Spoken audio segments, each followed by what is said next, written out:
कि आपका जो ये सफ़र था चाइना वाला, ये शुरू कैसे हुआ? अच्छा, जैसा मैंने बताया था, क्या चाइना वैसा था? ऐसी चीज़ के जहाँ जो हम ड्रीम कर सकते हैं, वैसा सिटी को मुझे लगा था। तो उनका जो सबसे बड़ा एम है, जो गोल है, वो ये है कि लोगों को बुला के अपना कल्चर और जो उन्हें डेवलपमेंट किया वो दिखाएं। तो उसके लिए फी मैटर नहीं करती। चाइना में और पाकिस्तानी एजुकेशन सिस्टम में और जो कॉलेजेस हैं या यूनिवर्सिटीज़ हैं, क्या डिफरेंस? अगर मैं कहता हूँ किसी स्टूडेंट ने पढ़ना हो तो उसके लिए वो बेस्ट इन्वायरमेंट, अगर इन्वायरमेंट की बात करें। जैसे कि आप एक बहुत अच्छे यूट्यूबर भी हैं, एक बहुत अच्छे डिबेटर भी हैं, IT एक्सपर्ट भी हैं, वीडियोग्राफर भी हैं।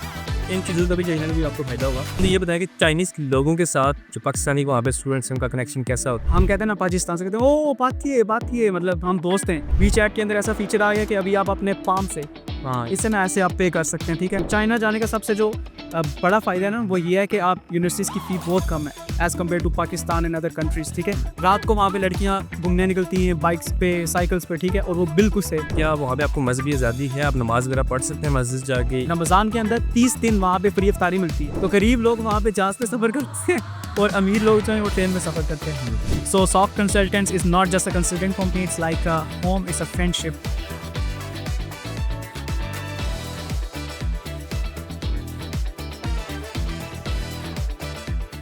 अस्सलाम वालेकुम guys, welcome to our podcast series. आज हमारे साथ एक बहुत ही स्पेशल स्टूडेंट मौजूद हैं जो कि न सिर्फ एक MBBS के स्टूडेंट हैं बल्कि IT एक्सपर्ट भी हैं। क्वेटा आज़ाद कश्मीर से बिलोंग करते हैं, एक बहुत अच्छे डिबेटर भी हैं। इसके अलावा यूट्यूब पर इनके तकरीबन 2 लाख सब्सक्राइबर भी हैं। अस्सलाम वालेकुम अकील, कैसे हैं आप? ठीक है, वालेकुम सलाम, अल्हम्दुलिल्लाह। हमाद भाई, आप सुनाएं। अल्हम्दुलिल्लाह। अकील, सबसे पहले तो मुझे ये बताएं कि आपका जो ये सफ़र था चाइना वाला, ये शुरू कैसे हुआ? असल में कोई ऐसा सच प्लानिंग नहीं थी चाइना जाने की। मैं ना एक बार MD कैट दिया और अनफॉर्चुनेटली सिक्योर नहीं कर पाया सीट अपनी। तो मैंने सोचा कि मैं क्यों ना इसे इम्प्रूव कर दूँ। इम्प्रूवमेंट के लिए मैं बैठा ही था, तो इंटरनेट पे सर्च करता था अपॉर्चुनिटीज़ दूसरे कंट्रीज़ में जाने के लिए। तो मुझे ना एक्सीडेंटली आपका कॉन्टैक्ट मिला। मुझे पता नहीं था कि ये आप है, क्योंकि आपको तो मैं पहले से जानता था। तो फिर आपसे कॉन्टैक्ट हुआ तो आपने मुझे चाइना के बारे में बताया कि हम चाइना में लो कॉस्ट MBBS कर सकते हैं और इसमें काफ़ी अच्छी चीज़ें हैं। चाइना पाकिस्तान से अच्छा है, डेवलप्ड है और बहुत सारी चीज़ें। तो घर वालों से मुशावरत करने के बाद मुझे इजाज़त मिल गई और एट द एंड मैंने एडमिशन करवा लिया। अच्छा, जैसा मैंने बताया था, क्या चाइना वैसा था? आपने जैसा बताया था मैंने उसको दिमाग में सोचा था, मगर जब मैं वहाँ पर जाके हम चाइना में लैंड हुए, चूँकि हम लोग ना मैं अकेला नहीं गया था, हमारा बैच था पूरा 25 स्टूडेंट्स का। तो हम लोग वहाँ पे लैंड हुए, जो हमारा सिटी है हांगजो, रात का टाइम था। तो मेरे दिमाग में ना अभी भी उसकी वो वीडियो मौजूद है। तो वहाँ पर जब हम लैंड हुए तो हमें खाना खिलाने के लिए एक स्टूडेंट हमें बाहर लेके गए। तो क्या बताऊँ हमाद भाई, जब हम गए वहाँ से बाहर, मैंने रोड्स को देखा, बिल्डिंग्स को देखा। वहाँ पे जो ग्रीनरी थी, रात के टाइम ग्रीनरी नज़र आ गई थी, लाइट्स थी, ठीक है, जो फूल दीवारों के साथ लगे थे। That was amazing. ठीक है, मुझे लग रहा था कि जन्नत में आगे कहीं, मतलब कार्टून्स में इस तरह की चीज़ें होती हैं। तो ऑब्वियसली अब तो हम 2 साल के बाद वापस आए तो वो चीज़ें नॉर्मल हो गई थी, पर स्टार्टिंग में दैट वाज ऐसी चीज़ के जहाँ जो हम ड्रीम कर सकते हैं, वैसा सिटी को मुझे लगा था। तो वो मेरी एक्सपेक्टेशन से बहुत ही ज़्यादा था वो। चाइना को लेके मार्केट के अंदर एक चीज़ समझी जाती है कि जो चीज़ मेड इन चाइना है वो बहुत कोई गई गुजरी चीज़ होगी, ठीक है, उसकी क्वालिटी ठीक नहीं होगी। तो क्या शुरू में आपके भी ऐसे कंसेप्ट थे और बाद में कैसे हैं? असल में ये जो चीज़ कही जाती है, बहुत हद तक मैं कहूँगा ये ठीक भी है। वो कैसे? जैसे कि हम जो भी चीज़ यहाँ से लेते हैं, जो भी लो क्वालिटी की चीज़ होती है, हमें कहा जाता है कि ये चाइना से आई है।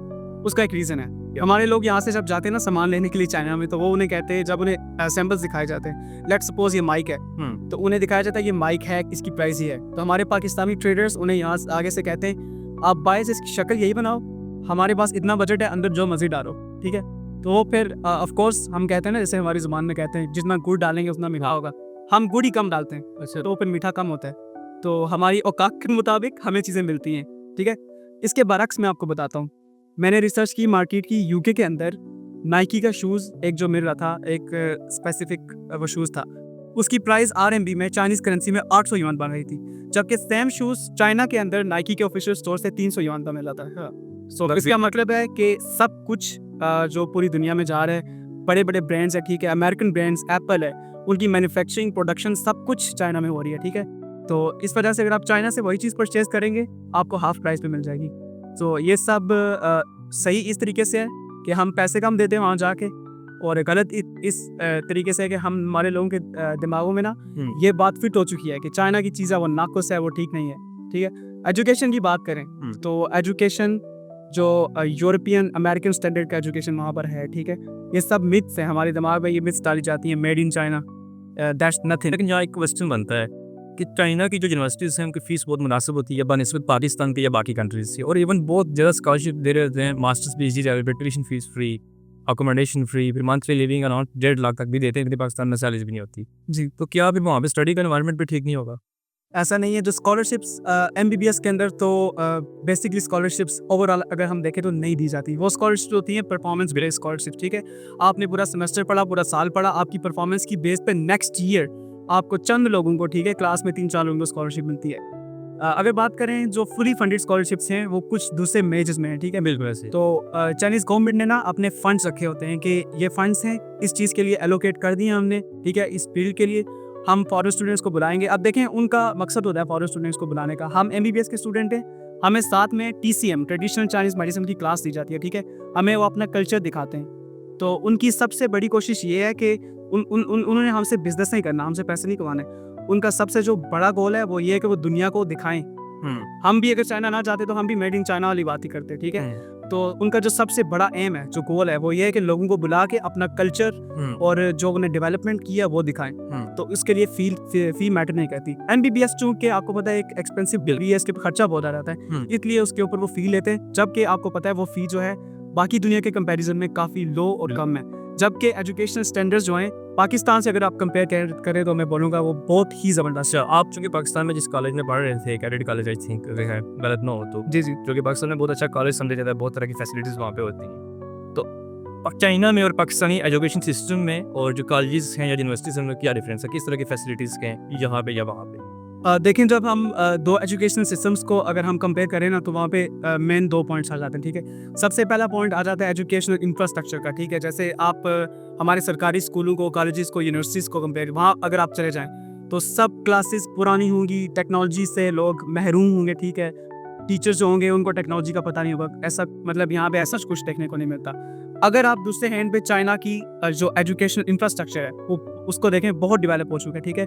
हमारी यूनिवर्सिटी आप उस पर जाएँ तो आप परेशान हो जाएंगे क्लासेस को देख के, ठीक है। स्क्रीन्स लगी हैं, प्रोजेक्टर्स, सब कुछ हमें पीपीटीज पे पढ़ाया जाता है। मतलब वो बिल्कुल मॉडर्न इनोवेशन जो है ना उसको वहाँ पर ला के रख दिया गया। सो इस चीज़ में चाइना बहुत आ गया, पाकिस्तान के साथ कंपैरिजन ही नहीं बनता, ठीक है, मैं कहूँगा। दूसरी चीज़ आ जाती है एजुकेशन की। अब एजुकेशन पे देखें, हम स्टार्टिंग से यहाँ पे पढ़ रहे हैं तो हमें ना डंडे के जोर पे पढ़ाया जाता है, ठीक है। तुमने पढ़ना है, ठीक है, नहीं पढ़ोगे तो वो उस्ताद मेरा मारते भी थे बचपन में। तो यूनिवर्सिटीज़ में भी हम चले जाते हैं पे भी हमारे टीचर ना स्ट्रिक्ट होते हैं। अब जो चाइनीज़ स्टूडेंट हैं उनके ऊपर स्ट्रिक्टनेस होती है, पर वो इस लेवल तक पहुँचते ना वो समझ जाते हैं कि हमें पढ़ना है। और हमारे लोग ऐसे नहीं होते। आपने ये भी सुना होगा कि वहाँ से लोग आते हैं तो वो अच्छा नहीं पढ़ते या अभी डॉक्टर अच्छे नहीं बन सके। तो उसकी वजह चाइना नहीं है, उसकी वजह हम है, क्योंकि हम वहाँ जाके पढ़ते ही नहीं है। हम वो लोग हैं जिन्हें फोर्सफुली पढ़ना पड़ता है, ठीक है। तो वहाँ जाके हम मतलब वेस्ट करते टाइम को। हम इतनी चीज़ें जब देखते हैं ना, तो अगर मैं कहता हूँ किसी स्टूडेंट ने पढ़ना हो तो उसके लिए वो बेस्ट इन्वायरमेंट, अगर इन्वायरमेंट की बात करें तो एजुकेशनल जो आप पूछ रहे थे ना कि सिस्टम्स में डिफरेंस रहे, तो मेन डिफरेंस ये है कि वहाँ पे इतनी सख्ती नहीं है, फोर्सफुली नहीं पढ़ाया जाता, ठीक है। हर किसी ने क्या करना है वो अपनी ज़िंदगी का जिम्मेदार खुद है। और यूनिवर्सिटी सारी फैसिलिटीज़ आपको देती है, अपॉर्चुनिटीज़ देती है, एट द एंड आपने अपनी एफर्ट्स करनी है तो आपको रिजल्ट। ऐसे मोर देन इनफ एक स्टूडेंट के लिए, ठीक है। यूनिवर्सिटी के अंदर लाइब्रेरीज मौजूद है, ठीक है। क्लास के बाद लोग वहाँ जाके पढ़ते हैं। अच्छा, लास्ट ईयर में देख रहा था आपकी यूनिवर्सिटी में तकरीबन 220 स्टूडेंट्स को स्कॉलरशिप मिली थी। वो स्कॉलरशिप किस बेस पे देते हैं? हमारी यूनिवर्सिटी के अंदर और एमबीबीएस के अंदर मैं आपको बताता हूँ 2 किस्म की स्कॉलरशिप्स होती है, ठीक है। एक स्कॉलरशिप होती है जिसकी प्राइस बहुत कम होती है, वो दी जाती है यूनिवर्सिटी की तरफ से। और एक जो मेन स्कॉलरशिप होती है, ठीक है, वो होती है प्रोविंशियल स्कॉलरशिप, ठीक है। प्रोविंशियल स्कॉलरशिप हमारी यूनिवर्सिटी में 20,000 आरएमबी दी जाती है, जबकि यूनिवर्सिटी की 2500 से 3,000 आरएमबी दी जाती है। अब उसकी बेसिस हैं, ठीक है। 70% उनने रखा है एजुकेशनल, आपकी जो आउटपुट है, आपके जो मार्क्स हैं, ठीक है, 70% उनको रखा जाता है। 30% आपकी जो एक्स्ट्रा करिकुलर एक्टिविटीज़ हैं, देखें पाकिस्तान में होता है ना, आपको सिर्फ पढ़ना है, वहाँ पे सिर्फ पढ़ना नहीं है। एक्स्ट्रा करिकुलर में आपकी स्पीच आ जाती है, एक्टिविटीज़ होती हैं डिफरेंट, ठीक है। आप अगर आपकी जितनी हिम्मत है आप उनमें पार्टिसिपेट करें। स्पोर्ट्स है, ठीक है, इसके बाद डांसिंग, सिंगिंग, फोटोग्राफी, वीडियोग्राफी, सब कुछ है, ठीक है वहाँ पे। मतलब ये नहीं कि आपको सिर्फ पढ़ना है। हमारा होता है ना डॉक्टर है तो वो तो बस बुक के रट्टे ही मारेगा। सो ये चीज़ बिल्कुल गलत है, ये हमारा कंसेप्ट है। वहाँ पे हमने किताबों में पढ़ा है, बचपन में उर्दू की किताब में हम पढ़ते थे कि एक सेहतमंद जिस्म में सेहतमंद दिमाग होता है, ठीक है। उस चीज़ को ना प्रैक्टिकली वहाँ पे परस्यू किया जाता है। बात से बात नहीं करिए, मैं आपको बताता हूँ कि वहाँ पे 80 से 90 साल की जो बूढ़ी ख्वातीन और बूढ़े होते हैं ना, मैंने सुबह उनको वॉक करते हुए देखा है। अच्छा। हमारे लोग बूढ़े हो जाए तो चरपाई पे बस मतलब बूढ़े हो गए। हमारी तो 50 साल की ऐसा ही है। तो मतलब देखें अभी हम खुद को बूढ़ा महसूस कर रहे हैं, आप कर रहे हैं। तो मैं तो नहीं कर रहा। ये है कि इस चीज़ को ना स्पोर्ट्स को, अच्छा एक और चीज़ मैं आपको बताता हूँ। वहाँ पे हम जिम में जाते हैं तो जिम का ट्रेनर, यहाँ आप जिम के ट्रेनर को क्या देखते हैं, वो तो है बस जिम का ट्रेनर ही है।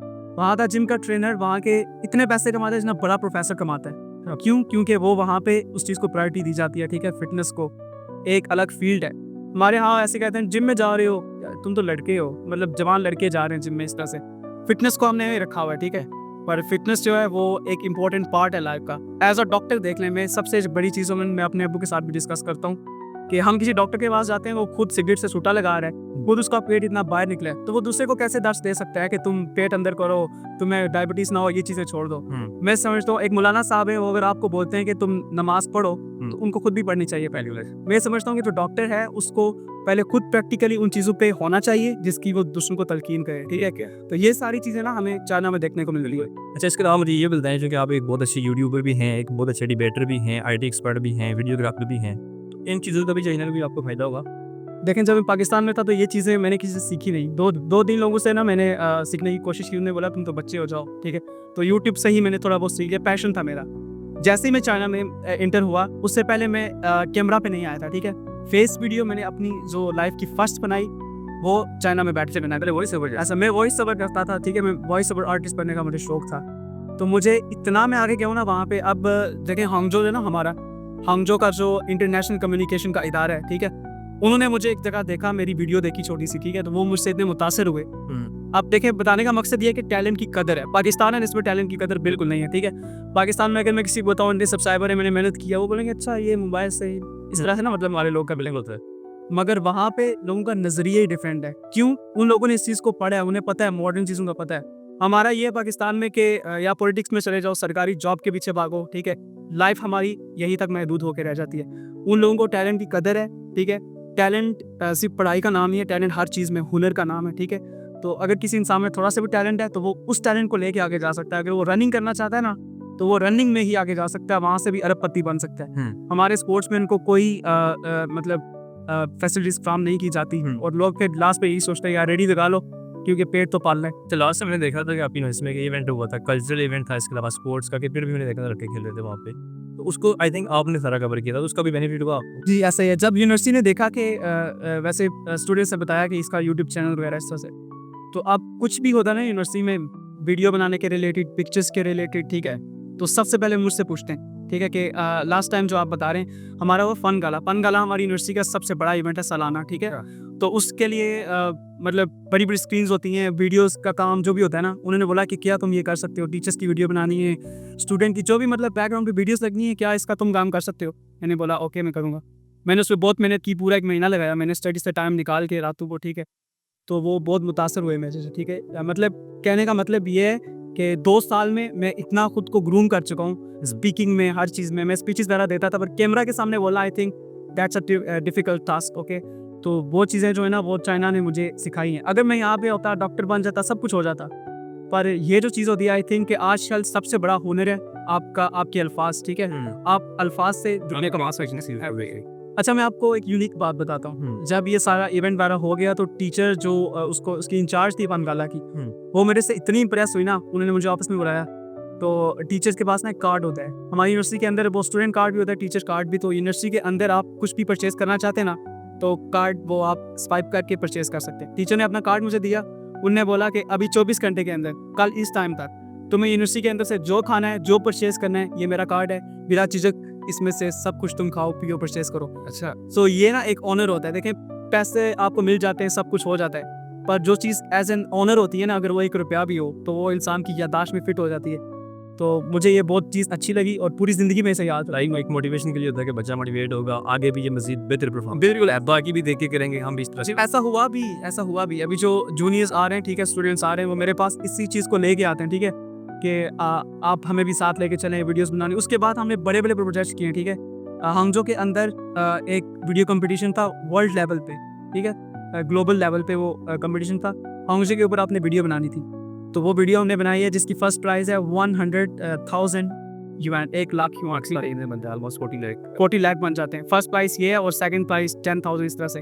अभी हमने अप्लाई किया, देखते हैं उसका रिजल्ट क्या आता है। लगे जिन्हें आपका नाम जी बस भी है, हम तो यही दुआ करें इंशाल्लाह। तो काफ़ी इसके ऊपर हमने मेहनत की है, हम जो कि काफ़ी एस्पेक्ट्स को ना हमने इसमें कवर किया है, तो उससे हमारा नॉलेज भी बहुत इंक्रीज़ हुआ है। जब ये वीडियो इंशाल्लाह जब आपका ये हो जाएगा तो उसके बाद हम कोशिश करेंगे अपनी ऑडियंस को ये वीडियो दिखाएं जो आपने बनाई है। जी, जी। अच्छा, आजकल हमने ये बताया कि चाइनीज़ लोगों के साथ जो पाकिस्तानी वहाँ पे स्टूडेंट्स हैं उनका कनेक्शन कैसा होता है, चाइनीज़ लोग जो पाकिस्तान को देख के किस तरह से उनको ट्रीट करते हैं, किस तरह के रिलेशन होते हैं। जब बात आ जाए ना पाकिस्तान की, तो जैसे हम कहते हैं ना कि हम चाइना के दोस्त हैं, पाक चीन दोस्ती जिंदाबाद हम बचपन में सुनते थे। इस तरह से ना चाइना में एक टर्म यूज़ होती है पाकिस्तानी और चाइनीज़ दोस्ती के लिए, उसे वो कहते हैं चाइनीज़ में पाक किए।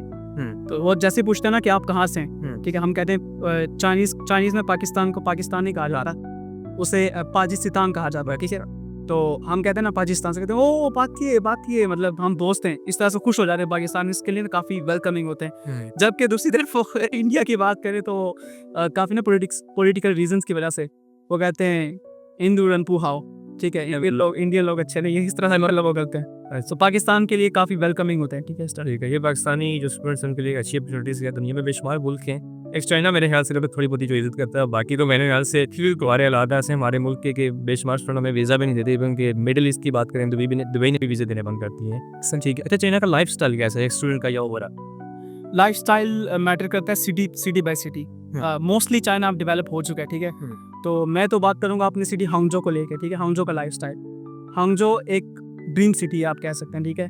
न्यूयॉर्क से आने वाले एक अमेरिकन से मैं मिला, ठीक है, तो वो परेशान था कि यहाँ पे इंफ्रास्ट्रक्चर डेवलपमेंट जो हो चुकी है ये हम अमेरिका में भी नहीं सोच सकते, मतलब न्यूयॉर्क जैसे सिटी में वो नहीं है। हांगजो क्योंकि न्यू सिटी है, 25-26 साल पहले जो न्यू हांगजो है उसको डेवलप किया गया है। तो फैसिलिटीज़ जो मैं आपको बता देता हूँ। सबसे पहली वहाँ पे फैसिलिटी है मेट्रो की, ठीक है। ज़मीन के अंदर मेट्रो चलती है, 3 4 मंजिलें नीचे में, नजर नहीं आती ऊपर? नहीं, नज़र नहीं आती। स्टेशन है सिंह ऊपर, ठीक है। हमारी यूनिवर्सिटी के नाम से अपना स्टेशन है, अच्छा, ठीक है। आपने ट्रैवल करना है बिल्कुल सस्ते से, ना आपको टिकट देने की ज़रूरत है, आपने फ़ोन से ही पे करना है, ठीक है। पहला तो कैश डेमोक्रेसी कंसेप्ट। जी, ये सबसे बड़ी चीज़ जो चाइना की है। वहाँ पे मैंने एक बार ही देखा है कैश, वो भी 100 का नोट देखा है उनका। हम सब कुछ, ठीक है, ऐप में रखते हैं, अली पे और वी चैट जो है वो चाइना की ऑफिशियल ऐप है। उसके अंदर आप बैलेंस भी कर सकते हैं, पैसे आपने वीडियोस देखनी है उसी के अंदर देखनी है, आपका यूट्यूब, फेसबुक, इंस्टाग्राम सब कुछ वही है, आपका बैंक बैलेंस वही है, आपकी मैसेजिंग, चैटिंग सब कुछ उसी पे है, ठीक है। सिर्फ विद इन वन ऐप आपने टिकट्स बुक करनी है, सब कुछ वहीं से करना है और कैशलेस है सब कुछ। और अभी न्यू चीज़ मुझे लगता है लोगों ने देखा होगा रील्स में, जो न्यू चीज़ आई है वी चैट के अंदर, ऐसा फीचर आया है कि अभी आप अपने पाम से, इससे ना ऐसे आप पे कर सकते हैं, ठीक है। अगर आपके पास फ़ोन नहीं है, आप शॉप से चीज़ लें तो उसके अंदर क्या, अपना पाम रखें, आपके अकाउंट से पैसे कट जाएंगे। अच्छा, तो लाइफ बहुत इजी है वहाँ पे, ठीक है। जब मैं गया था तब मैं समझ रहा था ये चीज़ें न्यू कैसे मैं इनको अडॉप्ट करूँगा, पर अभी जब मैं वापस आया हूँ ना यहाँ पे, हमारे कैसा फील हो रहा है वापस। गरीबों वाली फीलिंग आ रही है, आप देख लें मेरी हालत है, मैं सही है, गरीबों वाली फीलिंग आ रही है। ठीक हो गया।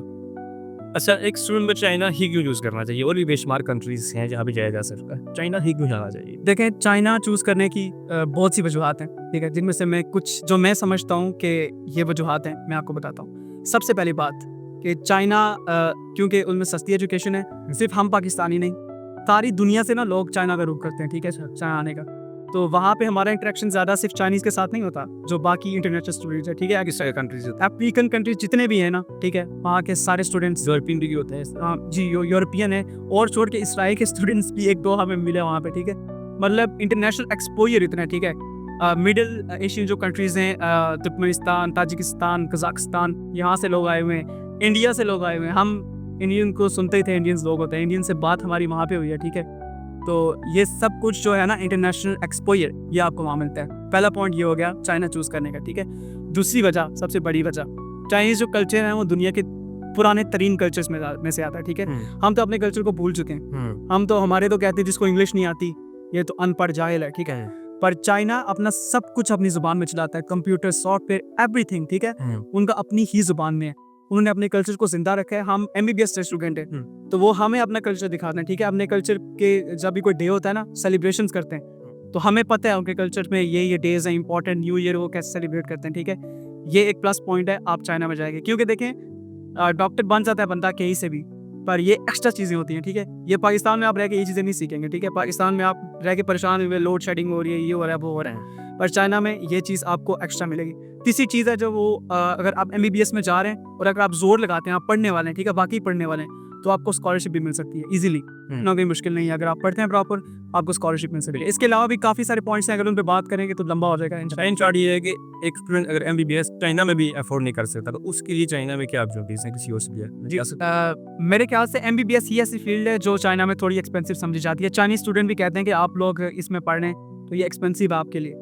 दूसरी तमाम फील्ड्स AI जैसे देखें, AI में मैं समझता हूँ कि आजकल अगर कोई पढ़े तो AI को पढ़े। क्यों? क्योंकि AI बहुत ज़्यादा डेवलप हो रहा है। मैं समझता हूँ कि आने वाले ज़माने में ना डॉक्टर्स को भी रोबोट ही रिप्लेस कर लेंगे। तो AI की जो फील्ड है वहाँ पे उसमें बहुत सारी यूनिवर्सिटीज चाइना में स्कॉलरशिप्स प्रोवाइड करती है। तो मैं समझता हूँ किसी के पास अगर पैसे नहीं है तो वो उस फील्ड में जाए, उसकी ट्यूशन फ़ी माफ़ कर दी जाएगी, ट्यूशन फ़ी फ्री होगी उसकी, ठीक है। उसको हॉस्टल की फ़ी थोड़ी बहुत पे करनी पड़ेगी। अगर वो मास्टर्स या PhD में जाते हैं तो उनकी ट्यूशन फ़ी, हॉस्टल फ़ी ये तो है ही नहीं है। इसके अलावा यूनिवर्सिटी की तरफ से स्टाइपेंड दिया जाता है आपको, ठीक है। मैक्सिमम 1.5 लाख पाकिस्तानी रुपीस तक आपको मतलब इतने पैसे मिलते हैं। तो कोई बंदा ऐसा है जो मास्टर्स करना चाहता है तो मैं तो यही समझता हूँ उसे वहाँ चले जाना चाहिए।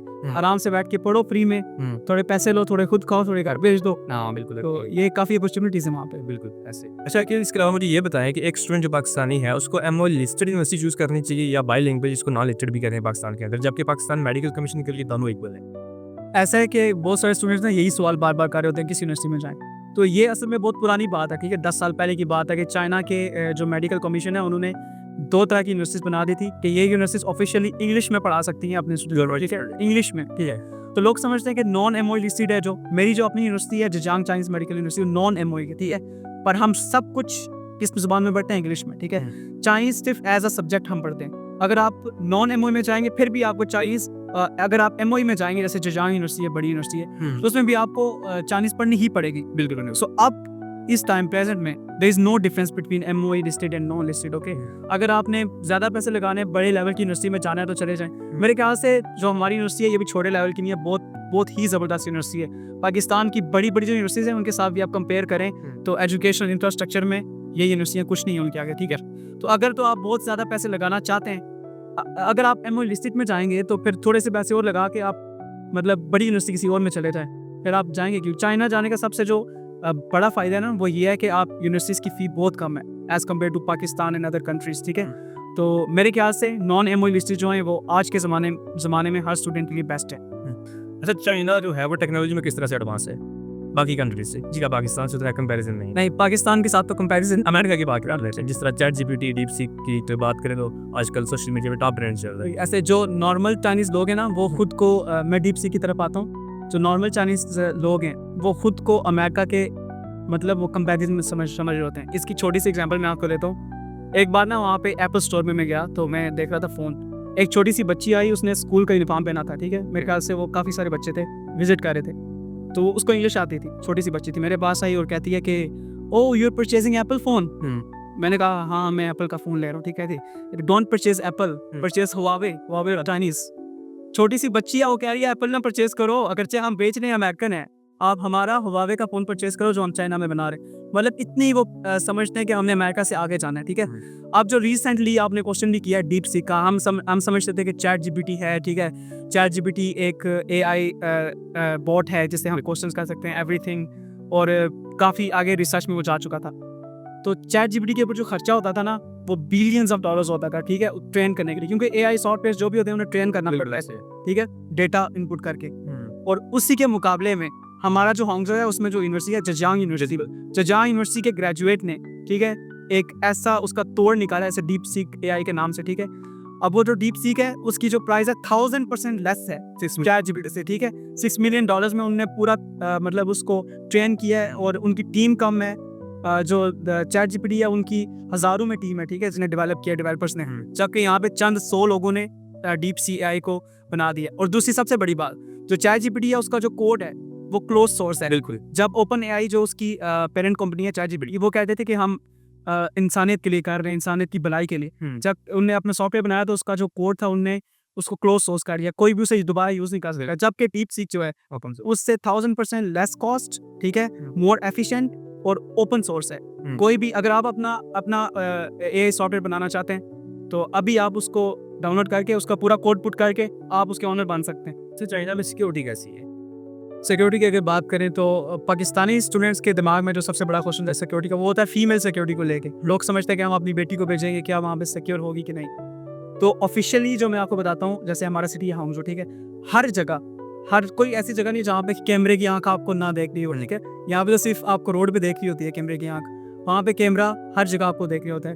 और कोई ऐसा सवाल ही नहीं पैदा हो सकता क्राइम का, ठीक है, ठीक है। लोग डरते हैं क्राइम तो चाइनीज लोग तो क्राइम करते ही नहीं है। हमारे फॉरेनर्स भी जब वहाँ पे जाते हैं तो हर जगह कैमरा लगा हुआ है और लड़की बिल्कुल सेफ है, ठीक है। रात को वहाँ पे लड़कियाँ घूमने निकलती हैं बाइक्स पे, साइकिल्स पे, ठीक है, और वो बिल्कुल सेफ है, ठीक है, इसका तो कंसर्न ही नहीं है। और फीमेल स्टूडेंट्स ने भी आपको बताया होगा, फीमेल बाइक भी चलाती है, ऐसा ही है। पाकिस्तान में तो गाड़ी भी चलाई लोग देख रहे होते हैं। नहीं नहीं नहीं, वहाँ पे ये कंसेप्ट नहीं है कि लड़की को देखो इस तरह से, ये हमारे पाकिस्तान में ही है। तो आपके साथ कोई ऐसा वाकया हुआ हो सिक्योरिटी को लेके? सिक्योरिटी जी, एक दफ़ा ऐसा हुआ कि हम घूमने गए हाइकिंग के लिए ना। अब देखें हाइकिंग होती है पहाड़ियों पे, दूर दराज के एरियाज में। तो मेरे पास एक बैग था जिसके अंदर एक पावर बैंक था, ठीक है। तो हम लोग वहाँ पे बेंच पे बैठे और फिर हम हाइकिंग पे चले गए। हाइकिंग से हम जब वापस लौटे तो मेट्रो में वापस जा रहे थे, हमें याद आई वो बैग किधर गया जी, ठीक है। हम गए, हमने समझा कि बैग में सिर्फ कोई था, ये पावर बैंक पे आ रहा तो छोड़ो जाने दो। तो साथ में लड़के ने कहा नहीं नहीं यार, देखते हैं, चेक करते हैं ये वापस दिलवाते हैं हमें बैग या नहीं, ठीक है। हम गए जी पुलिस स्टेशन, रिपोर्ट लिखवाएं। हमने कहा जी हमारा बैग गुम हो गए। उन्होंने कहा कि बैग कहाँ पे गुम है? हमने कहा पता नहीं जी, हम घूम रहे थे, बस एरिया बताया जी, हाँ मैं घूम रहे थे तो बैग गुम हो गए। अब इस तरीके से उन्होंने किया जैसे हम मूवीज़ में देखते हैं, ठीक है, कि कैसे डिटेक्ट किया उन्होंने बैग। उन्हें पूछा कि आप बैठेंगे किसी जगह पे? हमने कहा हम बेंच पे बैठे। कहते किस टाइम? उन्होंने बोला हमें टाइम नहीं पता, इस टाइम हम एंटर हुए थे, ठीक है। उन्होंने बोला ओके आप कल आएँ। इसके अलावा जो मैं आपको बताऊँ, जब हम वहाँ पे बैठे हुए तो पूरे वो जो रीजन था ना, उसकी दीवारों पे स्क्रीन्स लगी और सारे जो कैमरास थे लाइव उस वक्त एक्टिव, सब कुछ नज़र आ रहा। वो जो हम पहाड़ी पे ऊपर चले गए थे वो सब कुछ कैमरास की सर्विलेंस में था। हमें वहाँ पे जाके कैमरास नहीं दिखे पर ये सब कुछ कंट्रोल में था। नेक्स्ट डे हमें कॉल आती है कि आके अपना बैग रिसीव कर लें। अच्छा ठीक है। उन्होंने हमें पूछा भी नहीं कि आपके बैग में कितने पैसे हैं, क्या कुछ है क्या नहीं है, ठीक है। उन्हें इस चीज़ के साथ गर्जी नहीं है। अगरचे आपकी 1 रुपये की चीज़ गुम हुई है तो कानून की जिम्मेदारी आपको वापस ढूंढ के देने की, ठीक है। उनने फिर हमें बताया कि आप जब वहाँ पे बैग रख के गए तो सफाई करने वाला वो आया तो वो ले गया साथ में, उसने फेंक दिया था। अच्छा। तो फिर हमने उससे पूछा कि इस तरह का एक बैग है, क्योंकि जब आप वहाँ पे बैठे आप छोड़ गए बैग, हमने उसे पिक्चर दिखाई, उसने निकाल के दिए। तो सॉरी आपका बैग गंदा हो गया, इसको आप धो लेना, आप खोल के देख लें कि सारी चीज़ें मौजूद है कि नहीं। ये बड़ी इंटरेस्टिंग बात है। चाइना इस लेवल पे लाइक सिक्योरिटी प्रोवाइड करता है। पाकिस्तान में बंदा भी गुम हो जाए तो कोई नहीं पूछता है। इवन कि मेरे साथ भी स्नैचिंग हुई गन पॉइंट पे, तो मैं अपनी कंप्लेन लिखवाने इसलिए गया कि मोबाइल में इंपॉर्टेंट डेटा था कि कोई मिस यूज़ ना हो उसका। मोबाइल तो मुझे पता था नहीं मिलेगा, लेकिन स्टिल पुलिस स्टेशन पे मुझे जो रिस्पांस मिला कि मोबाइल अब 20-30 हज़ार का, इसको क्या करना है, बस ठीक है नहीं मिलेगा। अच्छा, मोबाइल से बात निकल आई, मैंने ना अपना नया आईफोन लिया तो पता है वो खर्चा हो जाता है काफ़ी, तो बंदे को प्यार हो जाता है फ़ोन से। हाँ। तो मेट्रो से मैं निकला तो मेरा फ़ोन मेट्रो में भूल गया। जल्दी निकले ना, हम लोग दोस्त थे, बातें कर रहे थे। जैसे मैं निकला तो मुझे याद आया फ़ोन। अब फ़ोन तो मेट्रो में चला गया आगे, मेट्रो चली गई। मैं जल्दी गया काउंटर पे, मैंने कहा कि मेरा फ़ोन चला गया। उन्होंने पूछा कि जो जिस ट्रेन पे आप आए वो किस तरफ से आ रही थी, लास्ट स्टेशन कौन सा उसका? मैंने बताया ये स्टेशन है, ठीक है। उन्होंने बोला ठीक है आप जाएँ फिर वापस आ जाना। अब मैं जब गया वापस तो उन्होंने मुझे वीडियो दिखाई कि आपका फ़ोन उस लोकेशन पे पड़ा हुआ है। अब वो फ़ोन है सीट पे, ऐसे फ़ोन पड़ा है, ठीक है। तो मैं वहाँ से उठ गया हूँ, लोगों ने देखा फ़ोन पड़ा हुआ है, चाइनीज़ ने अपने फ़ोन पे लग गए, अपने काम से काम रख रहे हैं, ठीक है। लाखों लोग वहाँ से गुजर रहे हैं, जो कुछ हो जाता है आपकी चीज़ जो है ना वो चीज़ वहीं पे पड़ी रहेगी। जैसे आप क्लासेस ही पढ़ूँ, ठीक है, हमारी क्लासेस में जो चाइनीज़ स्टूडेंट होते हैं ना वो बहुत एक्सपेंसिव चीज़ें हैं, ठीक है, जिसमें आईपॉड्स हो गए, मैकबुक्स होगी, ठीक है, कैमरे एक्सपेंसिव क्लास में छोड़ के चले जाते हैं। अच्छा। किसी की मतलब जरूरत नहीं है किसी की दूसरे की चीज़ को हाथ लगाए। इतनी मतलब ये सिक्योरिटी मैं समझता हूँ कि गवर्नमेंट की तरफ से भी है, जैसे मेरा बैग वापस दे दिया गया, पर ये लोगों के माइंड में ना ये चीज़ फीड कर दी गई है कि किसी की चीज़ को आपने हाथ नहीं लगाना। हमें ये चीज़ गागरे सिखाते हैं, हमारा मज़हब सिखाता है, दीन सिखाता है, ठीक है। हमारे पास नॉलेज है पर अमल नहीं है उसके ऊपर। अच्छा, मज़हब से मुझे याद है यार, क्या वहाँ पे आपको मजहबी आज़ादी है? आप नमाज वगैरह पढ़ सकते हैं मस्जिद जाके, ईद पे आप अपनी सेलिब्रेशन वहाँ पे कर सकते हैं, कुर्बानी वगैरह बाकी चीज़ें। जी ऐसा ही है। जो हमारा सिटी है हांगझो, इसके अंदर चर्च है, ठीक है, इसके अलावा मस्जिद आलीशान लेवल की है, मैंने उसके कुछ शॉर्ट्स एक वीडियो बनाई थी। तो इसके अलावा जो बाकी रिलीजन्स हैं उसके लिए भी वहाँ पे आज़ादी है। मगर चाइना इस बात पे स्ट्रिक्ट है, वो कहता है कि आप ओपनली मज़हब की प्रीच नहीं कर सकते रोड पे जाके। हाँ, पाकिस्तान रोड पे आप यूनिवर्सिटी के अंदर भी आप लोग ग्रुपिंग करके मजहबी त्यौहार सेलिब्रेट नहीं कर सकते, ठीक है। अगर आपने कोई मज़हब के रिलेट कुछ भी करना है तो आपको जो जगह उन्होंने एलोकेट की है, मस्जिद बना के दी है, चर्च बना के दी है, तो वहाँ पर जाके आप और जो हमारी मस्जिद है वो सिर्फ मस्जिद नहीं है, मस्जिद के अलावा वो मुस्लिम इस्लामिक जो है ना कल्चरल सेंटर भी है, उसके बाहर लिखा है इस्लामिक कल्चर के रिलेटेड सारी चीज़ें वहाँ पे होती हैं। रमज़ान के अंदर 30 दिन वहाँ पे फ्री इफ्तारी मिलती है, ठीक है, फ्री इफ्तारी मिलती है वहाँ पे। मस्जिद का सारा निज़ाम चंदे पे नहीं चलता, मस्जिद का सारा निज़ाम गवर्नमेंट बनाती है, ठीक है। और आलीशान मस्जिद है, इमाम मोज़न अलग तरह से सब कुछ, पानी मतलब लग्जरियस लेवल का, और वो चंदे पे नहीं चलता, वो सब कुछ गवर्नमेंट का। ऐसे वीडियोस में देख रहा था वहाँ पे फीमेल्स भी जा रही थी ईद नमाज पढ़ने के लिए, तुम कहीं तक जवाब जी जी ऐसा ही है हमारी मस्जिद में। अगर आप मेरी वीडियो भी देखें ना, वो आप लिंक डाल दीजिएगा।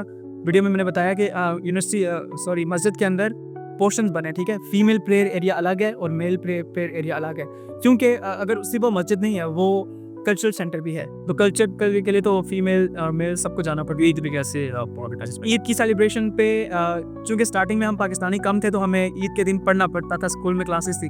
फिर अभी उनको पता चल गया कि इनका ये बड़ा त्यौहार है, ठीक है, चाइनीज़ को, तो ईद के दिन हमें छुट्टी होती है। अभी रिसेंटली पेपर भी हो तो उसको शफल कर दिया जाता है। तो ईद के दिन हम लोग पाकिस्तान ही की तरह हम तैयार होते हैं, ठीक है, सुबह गुस्ल करते हैं और बिल्कुल VIP तरीके से मेट्रो में या टैक्सी में बैठ के मस्जिद जाते हैं। मस्जिद में हम नमाज ईद अदा करते हैं, बाहर निकलते हैं तो पूरी दुनिया से आने वाले मुसलमान हमें फ़ील होती है मुसलमानों में। यहाँ तो हमें पाकिस्तानी नज़र आते हैं ना, वहाँ कोई गोरा कोई काला, ठीक है, मोरक्कन अफ्रीकन सब वहाँ पे आपको नज़र आएंगे, हम सब से मिलते हैं, तो हमें ये एहसास होता है कि हमारा ये दीन ही है जिसने यहाँ भी हमें जोड़ के रखा हुआ है। अच्छा, इस पूरे प्रोसेस में सॉफ्ट कंसल्टेंट्स ने किस तरह से आपकी मदद की, इस पूरे प्रोसेस में शुरू से लेके अभी तक? मैं समझता हूँ कि ये सब कुछ जो मैंने एक्सपीरियंस किया, इसमें सबसे बड़ा हाथ सॉफ्ट कंसल्टेंट्स का ही था। सबसे पहला थैंक्स मैं इसलिए करना चाहूँगा सॉफ्ट कंसल्टेंट्स को, क्योंकि जो उन्होंने मुझे सिटी दिया अंगजोक, ये बहुत अच्छा था, ठीक है, क्योंकि मेरे लिए और भी चीज़ें इंपॉर्टेंट थी, वो मैंने वहाँ पर परस्यू की। सॉफ्ट कंसल्टेंट्स ने, ठीक है, मुझे ऑफिस में बुलाकर अच्छे तरीके से गाइड किया, हर चीज़ के मतलब अकॉर्डिंग गाइड किया। वीज़ा प्रोसेस से लेके एयरपोर्ट तक उनने मुझे ड्रॉप किया। वहाँ से हम चूँकि बैच में थे, मैंने आपको बताया पहले भी, यूनिवर्सिटी की बस आई हमें लेने के लिए, किसी और के लिए नहीं जाती, ये सॉफ्ट कंसल्टेंट्स ही की वजह से हुआ कि यूनिवर्सिटी की बस ने हमें रिसीव किया और यूनिवर्सिटी तक लेके गए। फिर हमें छोटे मोटे मसाइल भी आए, तो जैसे आप हैं, आप तो मुझे घर वालों से ज़्यादा आपसे बात होती है, ठीक है, वीकली तो हमारी बात होती है, मतलब अब फैमिली वाला रिलेशन बन चुका है। अभी भी मैं घर छुट्टियों पे आया हूँ, तो मैं 2-3 दिन आपके पास रहने के लिए आया हूँ, क्योंकि आप हमारी दोस्ती बन चुकी है। सो soft consultants is not just a consultant company, it's like a home, it's a friendship. Thank you so much. आखिर इसके अलावा मुझे ये बताएं, अपने सिटी के अलावा आपने चाइना किस किस सिटी में ट्रैवल किया और ट्रैवलिंग वहाँ पे किस तरह से करते हैं आप? ट्रैवलिंग बहुत ईजी है, ठीक है। अगर पाकिस्तान में मुझे यहाँ से दुबई में घूमने के लिए जाऊँ, वैसे जाते तो नहीं, हम घूमने के लिए नौकरी करने ही जाते हैं। अगर मैं घूमने के लिए जाऊँ तो मुझे कश्मीर से पहले इस्लामाबाद एयरपोर्ट पे आना पड़ेगा। अगर मैं लोकल आ रहा हूँ, ठीक है, अपनी गाड़ी नहीं है मेरे पास, तो मैं काफ़ी जलील हूँगा, ठीक है, पर वहाँ पे ऐसा नहीं है। मैंने चाइना के 3-4 सिटीज़ विजिट किए, ठीक है, यूनिवर्सिटीज़ को विजिट किया। दालियन यूनिवर्सिटी को मैंने विजिट किया, गुइचो को विजिट किया, इसके अलावा शंघाई में गया हूँ घूमने के लिए, बीजिंग गया हूँ, ठीक है, गोंगजो गया हूँ। अब बात यह है कि यूनिवर्सिटी से अगर हमें जाना हो तो टिकट्स बुक करेंगे फ़ोन पे टिकट्स बुक हो गई। सुबह 6 बजे मेट्रो खुल जाती है, मेट्रो का स्टेशन यूनिवर्सिटी के अंदर है। मेट्रो में मैं बैठूंगा बिल्कुल ईजीली, जितना भी सामान है मेरे पास डजंट मैटर, ठीक है, 1 घंटे में मैं ट्रेन स्टेशन या एयरपोर्ट पे पहुंचाऊंगा। अब यहाँ पे जो बड़ी बात है, लोग पूछते हैं कि वहाँ पे आप ट्रेन पे सफ़र करते हो जहाज़ पे, वहाँ की ट्रेन इतनी लग्जरीज हैं, ठीक है, इतनी फास्ट स्पीड है उनकी कि ट्रेन की टिकट जो होती है ना, वो जहाज़ से महंगी होती है। तो गरीब लोग वहाँ पे जहाज़ पे सफ़र करते हैं और अमीर लोग जो है वो ट्रेन में सफ़र करते हैं। तो ट्रेन उनकी चीज़ एडवांस है, ट्रेन एडवांस है। दूसरी वाली भी हैं, अगर आपने बिल्कुल कम पैसे देने हैं तो पाकिस्तान टाइप की स्लो ट्रेन है वो भी हैं, पर वहाँ पे बुलेट ट्रेन भी इसी होंगी ऑब्वियसली। अब हमारे तो ऑब्वियस पाकिस्तान बनने की पहली वाली ट्रेन है जो अंग्रेज बना की गई थी। हमारे तो जो ट्रैक पीछे है ना, वो अंग्रेज़ों के ज़माने का है। हमारा जो GT रोड है इस्लामाबाद को कनेक्ट कर रहा है, ये जो दिल्ली तक जा रहे हैं जैसे काबुल तक, ये शेर शाह सूरी का बना हुआ है, ठीक है। हमने अपना कुछ नहीं किया, हमारे अबाउट ने कर दिया सारा कुछ। अल्लामा इकबाल भी यही कहते चले गए कि आपके अबाउट ने सब कुछ किया आपके लिए। बहरहाल ये है कि पाकिस्तान को भी चाइना से सीखना चाहिए और पॉलिटिक्स से निकल के अपने मुल्क को थोड़ा सा बेहतर करना चाहिए। ऑब्वियसली हम कंसल्टेंट हैं, कंपनी है, स्टूडेंट्स को बाहर भेजते हैं, हमारा बिजनेस का है, लेकिन एट द एंड दुख भी होता है कि जब हमारे जो स्टूडेंट्स हैं अपने घर को छोड़ के किसी दूसरे मुल्क में जाके पढ़ रहे होते हैं, हम ऑब्वियसली घर से दूर होते हैं, बाज़ वक़्त मसलन चल रही होते हैं, घर यार भी आ रही होती है, ये सारी फैसिलिटीज़ पाकिस्तान में हों तो बाहर से लोग यहाँ पढ़ने के लिए हैं। ये थे अकील फ़याज़ खुरेटा, आज़ाद कश्मीर से बिलोंग करते हैं, बहुत ही टैलेंटेड स्टूडेंट थे, आपने देख लिया होगा, और इनकी जो स्टोरी थी बड़ी इंटरेस्टिंग स्टोरी थी। और भी बेशुमार क्वेश्चन है, लेकिन ऑब्वियसली टाइम शार्ट है, ये घर से स्पेशली टाइम निकालते हैं हमारे लिए यहाँ पे, ताकि वहाँ की जो ग्राउंड रियलिटीज़ हैं वो स्टूडेंट के साथ शेयर कीजिए, ताकि फ्यूचर में कोई स्टूडेंट वहाँ पे जाना चाह रहा है उसको पता होगा, मेंटली प्रिपेयर रहे। और सबसे इंपॉर्टेंट चीज़ जो चाइना को लेकर समझी जाती थी कि मेड इन चाइना है, कुछ चीज़ सस्ती होगी, क्वालिटी अच्छी नहीं होगी, सारी चीज़ें आपने इन्हीं की ज़बानी सुनी। मज़ीद भी इंशाल्लाह स्टूडेंट्स आते रहेंगे, उनसे भी हम इसी तरह ब्रॉडकास्ट करेंगे, उनसे भी क्वेश्चन करेंगे। तब तक के लिए अल्लाह हाफ़िज़।